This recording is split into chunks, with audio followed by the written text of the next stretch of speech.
Cinema ಬಗ್ಗೆ ಮಾತಾಡ್ತಿರುವಾಗಲೇ ತುಂಬಾ ಒಂದ್ ವಿಷಯ ಕೇಳಬೇಕು, ನಿಮ್ಮ ಕಾಸ್ಟ್ಯೂಮ್ ಬಗ್ಗೆ. ನೀವು ಪ್ಯಾಂಟ್ ಒಂದು ಸ್ಟೋರಿನೇ ಹೇಳಿದ್ರಿ. Actually cargos pant first of all ಹಾಕಿದ್ ಕಾರ್ಗೋಸ್. ಅದು ಆ ಟ್ರೆಂಡ್ ಆಕ್ಚುಲಿ ತುಂಬಾ ಹಿಂದೆ ಇತ್ತು, ಮತ್ತೆ ಈಗ ಶುರು ಆಗುತ್ತೆ. ಈಗ ಖಂಡಿತ ಶುರು ಆಗುತ್ತೆ. ನೀವ್ ಹಾಕಿದ ಮೇಲೆ ನಾಗರಾಜ್ ಅಂತ ಕಾಸ್ಟ್ಯೂಮರ್ ಇದ್ದಾನಮ್ಮ, ನನ್ಗೆ ಈ ಡಿಸೈನರ್ ಎಲ್ಲ ಆಗಲ್ಲಮ್ಮ. ಯಾಕಂದ್ರೆ ಈಸ್ ನನಗೆ ಆಲ್ಮೋಸ್ಟ್ ಆಲ್ ಕರಿಯಿಂದ is customer for me. Okay. So ಅವಾಗಿಂದ ಅವರೇ ಮಾಡ್ಕೊಂಡ್ ಬಂದಿದ್ದು. ಸೊ ನಾನು ಯಾವಾಗ ಏನೇನು ಪ್ಯಾಟರ್ನ್ ಹಾಕ್ತೀನಿ ಅವ್ರಿಗೆ ತುಂಬಾ ಚೆನ್ನಾಗುತ್ತೆ. ಪಾಪ ಶೈಲಜಾ ಮೇಡಮ್ ಅವರು ಆಕ್ಚುಲಿ ಒಬ್ರು ಡಿಸೈನರ್ ನಿಟ್ರು ಇದರಲ್ಲಿ.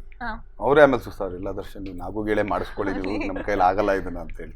ಸೊ ಈಸ್ ಆಮೇಲೆ ನಿಮ್ ಫ್ರೆಂಡ್ಗೆ ಏನೋ ಹೇಳಿ ಅವ್ರು ಈ ತರದ್ದು ಅಂದ್ರೆ ಅದು ಎಲ್ಲೂ ಸ್ಟಿಚ್ ಮಾಡ ಅಂದ್ರೆ ಆ ಪ್ಯಾಟರ್ನ್ ನಮಗೆ ಬೇಕಾಗಿತ್ತು, ಬಟ್ ಎಲ್ಲೂ ಸಿಗ್ತಾ ಇರ್ಲಿಲ್ಲ. ಅದು ನಾವೆಲ್ಲ ಕಂಪ್ನಿದು ಟ್ರೈ ಮಾಡಿದ್ವಿ, ಯಾವುದು ಚೆನ್ನಾಗಿರ್ಲಿಲ್ಲ. ಆಮೇಲೆ ಹೇಮಂತ್ ಅಂತೇಳಿ ಆಕ್ಚುಲಿ ಡಿಸೈರ್ ಅಂತೇಳಿ ಕಾಟನ್ ಫ್ಯಾಕ್ಟ್ರಿ, ಗೌರ್ಮೆಂಟ್ ಫ್ಯಾಕ್ಟ್ರಿ, ಅವನು ಆಕ್ಚುಲಿ ಕೊಡುಗರು ನಾ ಮಾಡಿಸ್ತೀನಿ ಅಂತ ಹೇಳಿ ಓಕೆ. ಇನ್ನು ದರ್ಶನ್ ಸರ್ ಬಾಯಲ್ಲಿ ಕ್ಯಾಟ್ಬರೀಸ್ ಅಂತ ಕೇಳೋದೇ ಒಂದು ಕ್ರೇಜು. ಈ ಹಿಂದೆ ನವಗ್ರಹದಲ್ಲಿ ಅದರಲ್ಲೇ ಅಷ್ಟು ಆ ಡೈಲಾಗ್ ಹಿಟ್ ಆಗಿತ್ತು, ಇದರಲ್ಲಿ ರಿಪೀಟ್ ಆಗಿದೆ. ಎರಡು ಡೈಲಾಗ್ ಇದ್ರಲ್ಲಿ ರಿಪೀಟ್ ಆಗಿದೆ. ಹಳೇದು 2 ಸಿನಿಮಾ ಡೈಲಾಗ್ ಇದ್ರಲ್ಲಿ 2 ಇದೆ. ಅದ್ರಲ್ಲಿ ಯಾರಿಗೆ ಹೇಳ್ತಾರೆ ಅನ್ನೋ ಕೀರ್ತಿ ಧರ್ಮರಾಜ್ ಅವ್ರಿಗೆ ಹೇಳ್ತಾರೆ. ಇದ್ರಲ್ಲಿ ಯಾರಿಗೆ ಹೇಳ್ತಾರೆ ಈ ಕ್ಯಾಟ್ಬರಿ? 1ನೇ ತಾರೀಕು ಗೊತ್ತಿದ್ದ ಆನ್ಸರು. ಬಟ್ ಈ ಪರ್ಸನಾಲಿಟಿ ಕ್ಯಾಟ್ಬರೀಸ್ ಅಂದಾಗ ಅದು ಜನಕ್ಕೆ ಅದು ಏನೋ ಒಂದು ಹತ್ರ ಆಗುತ್ತೆ ಆ ಡೈಲಾಗ್. ಏನೋ ಗೊತ್ತಿಲ್ಲ, ಚಿಂತನೆ ಪರ್ಟಿಕ್ಯುಲರ್ ರೀಸನ್ ಇಟ್ಟು ಅದನ್ನ ರಿಪೀಟ್ ಮಾಡಿರೋದು. ಹೌದು ಹೌದಮ್ಮ, 101%. ಏನೋ ಸುಮ್ಮನೆ ಚೆನ್ನಾಗಿದೆ ಡೈಲಾಗ್ ಅಂತ ಹಾಕಿಲ್ಲ, ಅದನ್ನ ಹೇಳೋರ್ಗೆ ಅದು ತಲುಪ್ಲಿ, ಆಕ್ಚುಲಿ ನೀನ್ ಇಷ್ಟೇ ಅನ್ನೋ ಲೆವೆಲ್ಗೆ ಅದನ್ನ ಮಾತಾಡೋದು.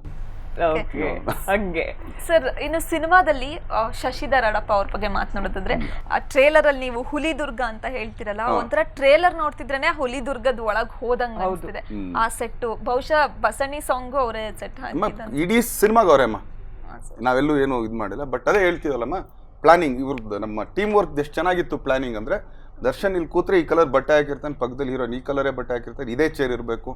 ಸೊ ಇದೆಲ್ಲ ಅವ್ರು ಆಕ್ಚುಲಿ ಡಿಸ್ಕಸ್ ಮಾಡೇ ಮಾಡ್ತಿದ್ದನ್ನ.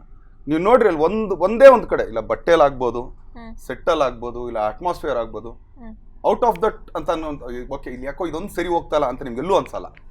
ಆ ಕಂಬಗಳೆಲ್ಲ ಎವ್ರಿಥಿಂಗ್ ಅಂದ್ರೆ ಅಷ್ಟು ಚೆನ್ನಾಗಿ ನೀಟಾಗಿ ಕ್ಲೀನಾಗಿ ಕೆಲಸ ಮಾಡಿದ್ದಾರೆ. ನಾನು ಫಿದಾ ಆಗೋದೆ ಅವ್ರ ಮೇಲೆ. ಏನ್ ಗುರುಗಳೇ ಈ ಲೆವೆಲ್ಗೆಲ್ಲ ಆಗ್ತದೆ. ನೀವು ಯಾಕೆ ಬೇರೆ ಸಿನಿಮಾಗಳು ಮಾಡೋಣ? ದರ್ಶನ್ ಬೆಳಗ್ಗೆ ಬಂದು ಒಂದು ಕಾಫಿ ಲೋಟ ಕೇಳ್ತಾರೆ, ನಾನು ಎಲ್ಲಿಂದ ತರಲಿ? ನನ್ಗೆ ಹಂಗೆ ಆಗಲ್ಲ ಕೆಲಸ ಮಾಡೋದು. ನನಗೆ ಆ್ಯಕ್ಚುಲಿ ಮೊದಲಿಂದ ಕೂರಿಸ್ಕೊಂಡು ನನಗೆ ಟೈಮ್ ಕೊಟ್ಟರೆ ನಾನು ಕೆಲಸ ಮಾಡ್ತೀನಿ.